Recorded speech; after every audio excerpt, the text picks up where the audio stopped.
भारतीय किसान संघाचे केंद्रीय कार्यकारिणी सदस्य डॉक्टर पद्मश्री दादा लाड यांनी गडिंग्लजला भेट देत तिथल्या शेतकऱ्यांना आज मार्गदर्शन केले. कापूस हे मराठवाड्याचं कॅश क्रॉप आहे. वर्षभरातला आनंद वा दुःख कापसावर अवलंबून आहे. कापूस पिकला आनंद, काही कारणाने कापूस गेला निसर्गाच्या अवकृपेने तर घरातलं दुःख.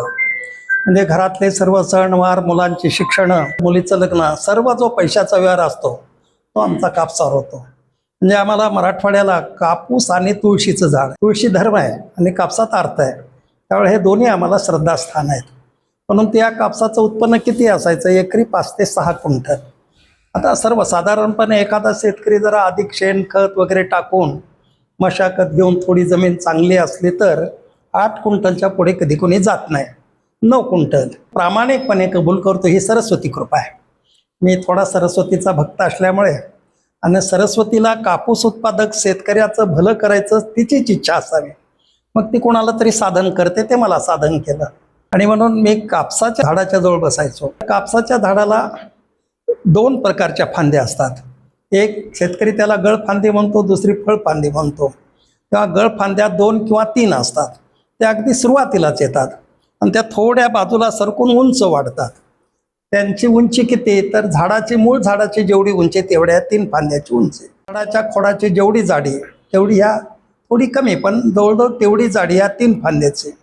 बाकी वर त्याच्यावर येणाऱ्या फळफांद्या त्या जमिनीला समांतर आडव्या चालतात, आकाराने अतिशय बारीक, पण त्याच्यावर बोंडाची संख्या जास्त आणि त्याच्यावर येणारं बोंड वजनदार. ही फांदी एकूण झाडाला टाकलेल्या खतापैकी 70% खत या 3च फांद्या घेतात. परंतु यांच्यावर बोंडाची संख्या कमी लागते आणि बोंडाचंही वजन कमी. आणि इकडं मात्र ह्या फळफांदीला 6, 7, 8 बोंड लागतात आणि बोंड वजनदार. माझ्या लक्षात आलं की मी अभ्यास करायचो, इतकं बारकाईने बघत होतो. ह्या फांद्या बाजूला निघतात, आकाराने जाड आहेत, बोंड येतात पण कमी वजनाचे. मग मी डोळ्यावर विश्वास ठेवला नाही, तराजूवर विश्वास ठेवू. मग फळफांदीच्या बोंडातला कापूस काढला आणि गळफांदीच्या बोंडातला कापूस काढला. ही फांदी जाड आहे, उंच आहे, तिच्या बोंडाच्या कापसाचं वजन जास्त भरायला पाहिजे होतं. ते अगदी 3-3.5 ग्राम भरलं आणि ही जी फळफांदी आहे तिचं वजन 7 ग्राम भरलं. आणि मग बरं आणखीन ते काय होतं की ती बाजूला सरकते आणि उंच वाढते. त्यामुळं एका एकरामध्ये जेवढी कापसाच्या झाडाच्या रोपाची संख्या असायला पाहिजे तेवढी राहत नाही, कारण ह्याच जमिनीवर कब्जा करतात. आणि मग माझ्या लक्षात आलं की आपण त्या फांद्या कापू. मी पहिल्यांदा 11 झाडावर प्रयोग केला. भावनिक आपला असतं शुभ आकडा 5, 11, 21, 51, 101, म्हणून मी 11 झाडं निवडले. पण ती शेतकऱ्याची माफी मागणे, कारण शेतकऱ्याला एका फांदीला थोडा धक्का लागला तर त्याचा जीव खाली होतो. शेतकरी स्वतःच्या लेकरावर जेवढं प्रेम करतो तेवढ्या शेतातल्या पिकावर प्रेम करतो. दोन्ही प्रेम त्याचे समान असतात. पण मी त्या शेतकऱ्याची परवानगी घेतली आणि 11 गळफांद्या कापल्या. गळफांद्या कापल्यानंतर मग रिझल्ट घेत होतो मी. मग फळफांद्याची लांबी वाढली, बोंडाचा आकार वाढला. त्याच्या शेजारचं झाड आहे, त्याच्या काही फळफांद्या लांबल्या नाहीत. मग एका बोंडातला कापूस काढला आणि त्याच्यावर गळफांदी आहे त्या बोंडातला कापूस काढला, तर याचा कापूस भरला 7 ग्राम, खालच्या फांदीचा भरला 9 ग्राम आणि शेवटपर्यंत टॉपचा असं कमी होत होत पण सरासरी 7 ग्राम कापूस आला तो.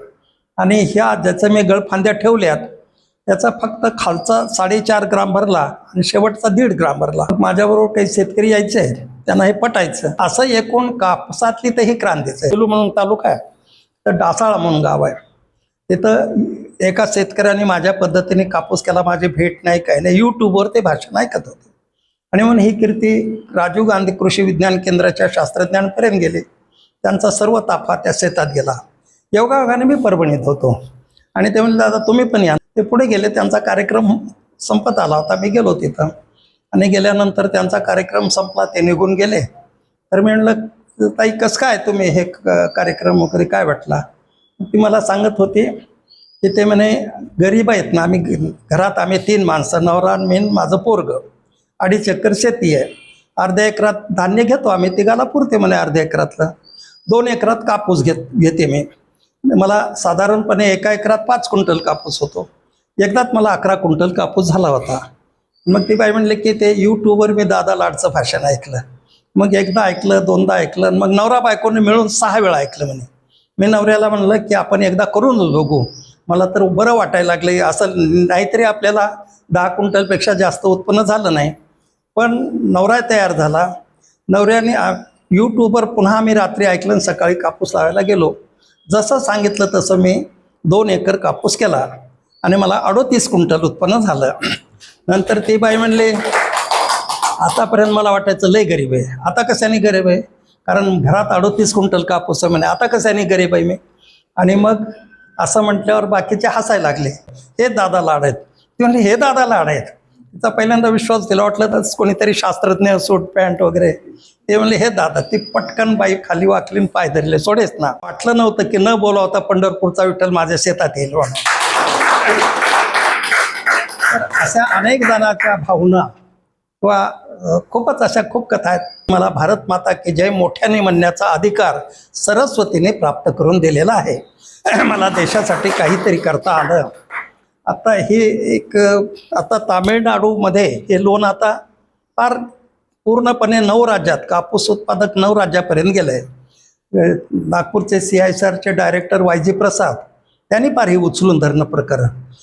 कोरोना काळ होता, रामेश्वर आंभोरे म्हणून आमचे कार्यकर्ते आहेत. मला रिकामा वेळ होता. एरवी खरं म्हणजे हे संशोधन माझ्या डोक्यात येऊन 26 वर्षे झाले. पण कोरोना काळ माझ्यासाठी वरदान ठरला. माझ्यासाठी म्हणण्यापेक्षा सर्व कापूस उत्पादक शेतकऱ्यांसाठी त्या काळात मला स्वतःला शेतात जाता आलं, पुन्हा पुन्हा पाहता आलं. रामेश्वर आंभोरे म्हणून जाफराबाद तालुक्यात त्याच्या शेतात मी प्रयोग करत होतो आणि उमेशजी दाड यांच्या शेतात थांबलो होतो.